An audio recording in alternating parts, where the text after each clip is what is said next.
अस्सलाम वालेकुम, मैं हूँ डाइटिशियन आयशा। आज का जो हमारा टॉपिक है डिस्कशन का वो है हेपेटाइटिस सी। हेपेटाइटिस सी का होता है कि वो हमें हो क्यों रहा है, दिन ब दिन उसके मरीज़ क्यों बढ़ते जा रहे हैं, उसकी वजूहात क्या हैं, उसके बारे में आज हम सारा डिस्कस करेंगे और हम किस तरह हेपेटाइटिस सी को अपनी ज़िंदगियों से ख़त्म कर सकते हैं, किस तरह उसका इलाज मुमकिन है खुराक के ज़रिए, ठीक है? कौन-कौन सी अच्छी चीज़ें हम अपने खाने में ऐड करके हेपेटाइटिस सी से खुद को रिकवर कर सकते हैं। करते हैं। Hepatitis C, basically hepatitis C होता क्या है? हम कुछ लोगों में इसकी अवेयरनेस ही नहीं है। हेपेटाइटिस सी है is the viral infection that cause swelling of the liver that is called inflammation. ठीक है? हमारा जो जिगर है वो सूज जाता है ड्यू टू सम रीज़न्स। ठीक है? इसमें एक्यूट हेपेटाइटिस आ जाता है और क्रोनिक हेपेटाइटिस आ जाता है। अब जो एक्यूट हेपेटाइटिस है उसमें ये होता है कि हम बहुत थका-थका महसूस करते हैं, हमारे पुट्ठों का बहुत ज़्यादा खिंचाव होता है, फटीग होती है, मसल्स पेन होती है, हमें जॉन्डिस हो जाता है जिसे हम नॉर्मल लैंग्वेज में शिरकान कहते हैं। ठीक है? ये सारा कुछ जो है वो हमारी लाइफ़स्टाइल की वजह से है। देखें पानी है आजकल बहुत अनहाइजीनिक आ रहा है, कोई ऐसी जगह नहीं है जहाँ पे पानी साफ़-सुथरा हो। अब हमने डिस्कस करना है, हम पहले एक्यूट को डिस्कस कर चुके हैं, अब जो हमने डिस्कस करना है वो हमने क्रोनिक को करना है। क्रोनिक हेपेटाइटिस, ये लॉन्ग टर्म हेपेटाइटिस होता है, ठीक है? और इसकी जो सिम्पटम है वो हमारी बॉडी में होती हैं कि इची स्किन हो जाती है, हमारे जिस्म पे ख़ारिश होना, हमारी टाँगों का सूज जाना और जो है हमारा स्पीडली वेट लूज़ होना, हमारा वज़न कम होना, ये क्रोनिक हेपेटाइटिस में आ जाते हैं। अब इनकी वजूहात की हम बात करते हैं, हेपेटाइटिस सी की वजूहात क्या बनती हैं, ठीक है? हेपेटाइटिस सी को कॉज़ करते हैं एक वायरस सी, ठीक है? जो हमारी बॉडी में इन्फ्लेमेशन कॉज़ करता है हमारे जिगर के अंदर।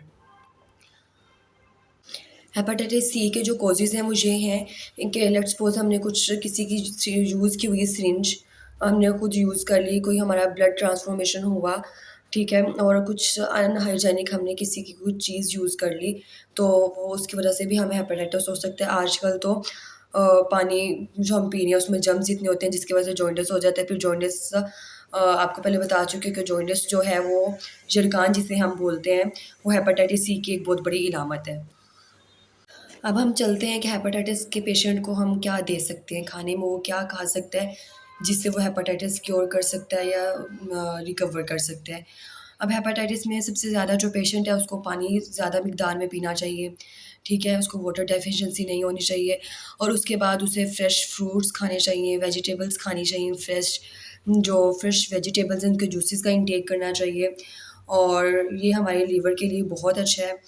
और उसे जो प्रोटीन है लीन मीट में खानी चाहिए, जिस तरह फ़िश हो गया, रेड मीट हो गया।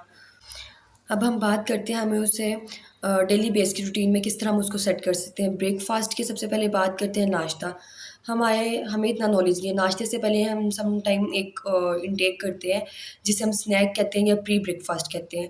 उसमें हम जो है हेपेटाइटिस के पेशेंट को हम रिकमेंड करेंगे कि वो 1 ग्लास पानी में शहद और 1 लीमू स्क्वीज़ करके लेमन स्क्वीज़ करके मतलब लीमू निचोड़ के वो पी लें और उसके बाद जो इसके लिए बेस्ट चीज़ है वो आंवला वाटर है, ठीक है? और लास्ट में जो हम उसके लिए ऐड कर सकते हैं वो हम इमली आलू बुखारा का जो पानी है रात को हम उसको सोक करके रखें इमली आलू बुखारे को और सुबह हम उसको एम्प्टी स्टमक दे दें, ये बहुत अच्छी चीज़ है।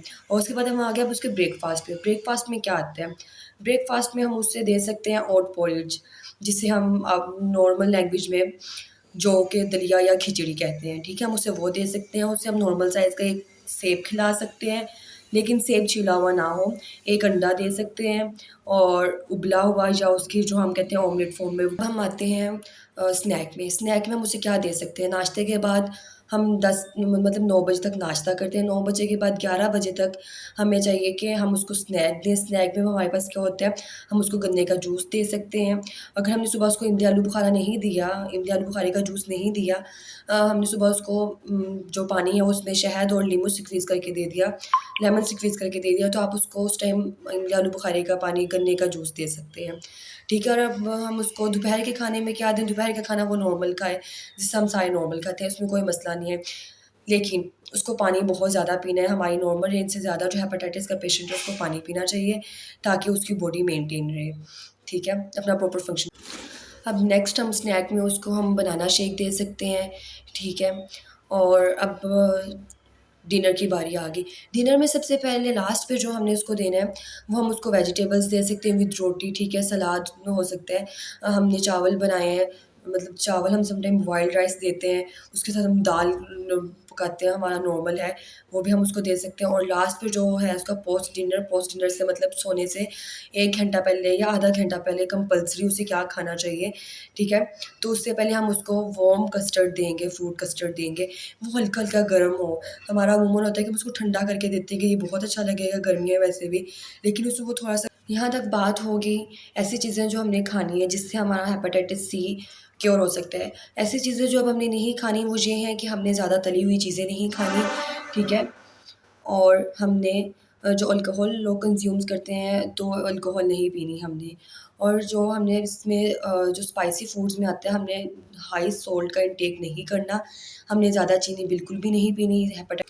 हमें होल ग्रेन्स और जो सीरियल्स हैं वो हमें इंटेक करने चाहिए हाई अमाउंट में, क्योंकि जो होल ग्रेन्स और सीरियल्स हैं उनमें हाई अमाउंट में जो पाया जाता है वो है vitamin B and fibre.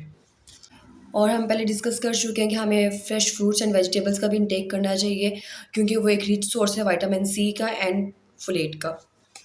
Dairy products हैं जो हमें दूध हो गया, जिस तरह दही होगी और चीज़ हो गया, इसका इंटेक हमें करना चाहिए क्योंकि ये एक रिच सोर्स है कैल्शियम का। और जिस तरह कि मैं आपको पहले बता चुकी हूँ कि हमें रेड मीट का इंटेक करना चाहिए, वो रिच सोर्सेज़ है ज़िंक का और आयरन का। और इसी तरह हमें लीन मीट में खाना चाहिए।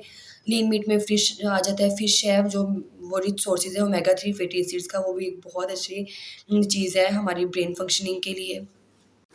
अब हमारा जो लास्ट पे रह गया है वो नट्स एंड ऑयल है, ठीक है? इनमें एसेंशियल फैटी एसिड्स होते हैं और विटामिन ई होता है।